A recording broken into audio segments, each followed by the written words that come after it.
Right now, somewhere, a person is trapped under the ground with no way out. Most of them never come back up, but a few do. And the reason they survive is almost never what you would expect. These are the most insane underground survival stories ever recorded. Brant Webb and Todd Russell were gold miners in Beaconsfield, Tasmania. On Anzac Day, 2006, they were working almost a kilometer underground when a small earthquake shook the rock around them. The tunnel collapsed. A wall of stone crushed everything in its path and killed a man working beside them. Webb and Russell should have died too, but they were standing inside the steel cage of a mining machine, a space barely the size of a dining table. The rock fell around it and sealed them in, but the cage held. They were trapped in a black hole in the earth, soaked and pinned in place. For 2 weeks they survived on a single muesli bar they shared bite by bite, and water that dripped through the rock above their heads. Rescuers had to drill through solid stone to reach them, knowing one wrong move could bring the whole tunnel down. 14 days after the collapse, both men walked out alive. If they had been standing one step in either direction, the rock would have taken them too. In July of 2002, 9 coal miners were digging deep beneath Somerset County, Pennsylvania. Their maps were wrong.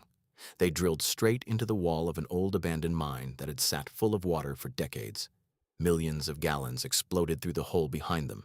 The men ran, but the tunnels ahead were already flooding. Trapped in a pocket of rock only 4 feet high, 240 feet below the surface, they huddled together in freezing black water that kept rising toward the ceiling. They tied themselves together so that if they died, they would be found as a group. Above them, rescuers drilled a narrow shaft and pumped warm air down to keep them alive, racing the water for 77 hours. Then, one by one, all 9 men were lifted out in a steel capsule. Every single one survived.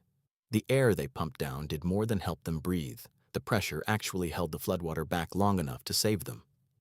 In December of 1968, a 20-year-old college student named Barbara Mackle was asleep in a motel when 2 kidnappers took her at gunpoint. They drove her into the woods of Georgia, where they had already dug a hole. Waiting in it was a box. They forced her inside, screwed the lid shut, and buried her alive under 1.5 feet of dirt. Barbara was sealed in a coffin in total darkness with just 2 thin pipes running to the surface for air. The box had a small fan, a little water, and a battery lamp, all meant to keep her alive just long enough for her wealthy father to pay the ransom. She spent 83 hours underground, more than 3 full days, listening to the dirt settle above her and not knowing if anyone was coming. The kidnappers eventually told the FBI where to dig. Agents found the spot, clawed through the soil, and pulled her out alive. If those 2 air pipes had shifted even slightly and clogged with dirt, she would have suffocated long before help arrived. Johann Westhauser was one of the most experienced cave explorers in Germany. In June of 2014, he was 1,000 meters down inside the Riesending, the deepest cave in the country, when a rock came loose above him and struck him in the head. Even with a helmet, the blow fractured his skull and left him with a serious brain injury. He was now lying badly hurt at the bottom of a freezing vertical maze that had taken him days to climb down into. There was no quick way out.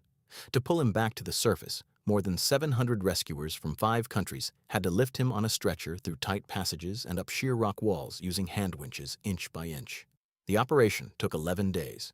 Most people with that injury in that place would never have made it out. Johann did. 2 years later, he had recovered enough to start exploring caves again. On the 6th of February 2023, a massive earthquake tore through southern Turkey and northern Syria in the middle of the night. Whole apartment buildings folded flat while people slept inside them. More than 43,000 people died. A person buried under rubble without water usually has only a few days before their body gives out, but in the ruins of Turkey, the clock kept being proven wrong. Rescuers pulled a man out alive after 8 days, then a boy after nearly 10, then a 17-year-old girl named Alina, dragged from the concrete after 248 hours, more than 10 full days in the dark with no food and no water. The survivors had one thing in common. Each was trapped in a small pocket of air, created when the collapsing floors jammed against each other instead of crushing flat. That tiny gap was the only reason any of them were still breathing when the diggers broke through.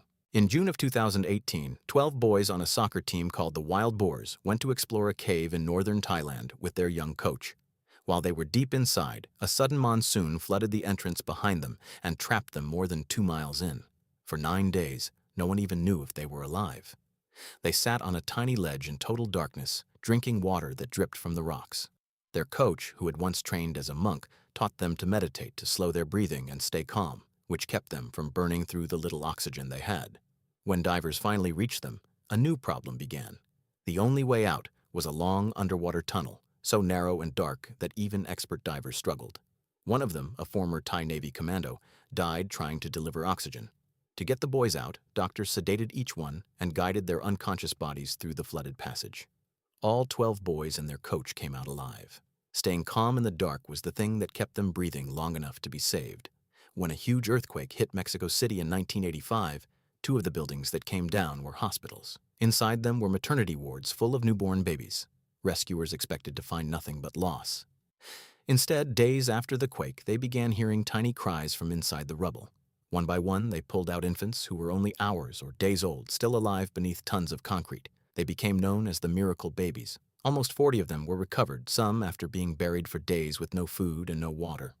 Newborns need very little to stay alive for a short time, and many of these babies had been wrapped tightly or were lying in sturdy cribs and incubators that took the weight of the falling concrete and left a pocket of space around them. Dozens of the smallest, most fragile people in the city outlived a disaster that killed thousands of grown adults around them.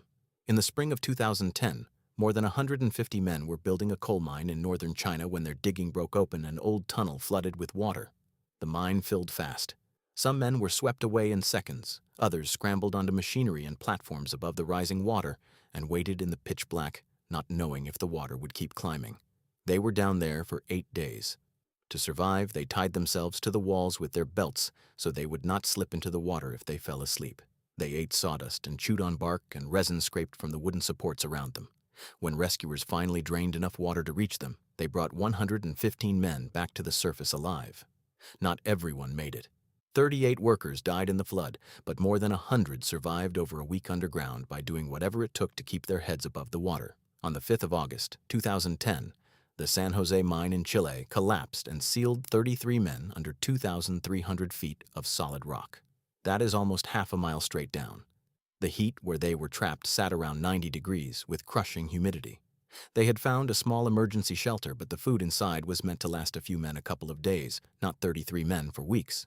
So their foreman took control and rationed it down to almost nothing, 2 small spoonfuls of tuna every other day.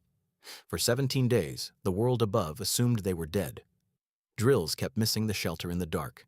Then one drill finally punched through, and when it was pulled back up, there was a note taped to the end. It read, "We are fine in the shelter." The 33. They were still alive. But now came the hard part. It took another 52 days to dig a shaft wide enough to lift them out, 1 man at a time, in a steel capsule barely wider than their shoulders. 69 days after the collapse, the last man rose out of the earth. All 33 survived. They lived because 1 man rationed 2 spoonfuls of food at a time and kept 33 people from giving up in the dark. Look at every one of these stories and you start to see the same thing. The people who came back were almost never the strongest or the luckiest.